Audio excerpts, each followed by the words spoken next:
మా ఆయన సిఎస్ఎఫ్లో జాబ్ చేస్తారనమాట. మేము ఇంతకుముందు కాశ్మీర్లో ఉండేవాళ్ళము. కాశ్మీర్ నుంచి ఇక్కడికి వచ్చి 1 ఇయర్ అవుతుంది. అసలు మేము ఎక్కడికి వెళ్తున్నాము అంటే, ఇక్కడ వెల్ఫేర్ మీటింగ్ జరుగుతుందన్నమాట. ఏదైనా పండుగ ఉన్నా ఏదైనా ఉన్నా సరే కంపల్సరీ చేస్తారు. తీజ్ అని పండుగ ఇక్కడ బాగా చేస్తారనమాట. లేడీస్ పండుగ కదా అది. మన సైడ్ ఏమంటారంటే అట్ల తద్ది పండుగ అంటారు. బాగా చేసుకుంటాం కదా మనం కూడా, ఉయ్యాలలు ఊగి అలానే చేస్తారనమాట మొత్తము.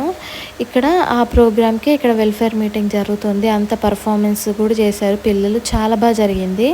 మీరు కూడా వెళ్ళి లాంగ్ వీడియో చూసేయండి ఒకసారి ఎలా జరుగుతుంది ఏంటని. సిఎస్ఎఫ్ అని మీకు తెలుసా? సిఎస్ఎఫ్ కూడా ఒక ఫోర్స్ ఉంటుందని చెప్పి, ఆర్మీ కాకుండా. మీకు తెలిస్తే నాకు కామెంట్ చేయండి. ఇది కూడా ఆర్మీ లాగానే ఉంటుంది కానీ వాళ్ళు బార్డర్లో జాబ్ చేస్తారు, వీళ్ళేమో ఇండస్ట్రియల్ అనమాట. అన్నీ ఉంటాయి కదా, మ్యూజియంస్, ఎయిర్పోర్ట్స్ అన్నిట్లో జాబ్ చేస్తారనమాట. మీకు కూడా తెలిస్తే కామెంట్ చేయండి. వీడియో నచ్చితే లైక్ చేయండి. బాయ్.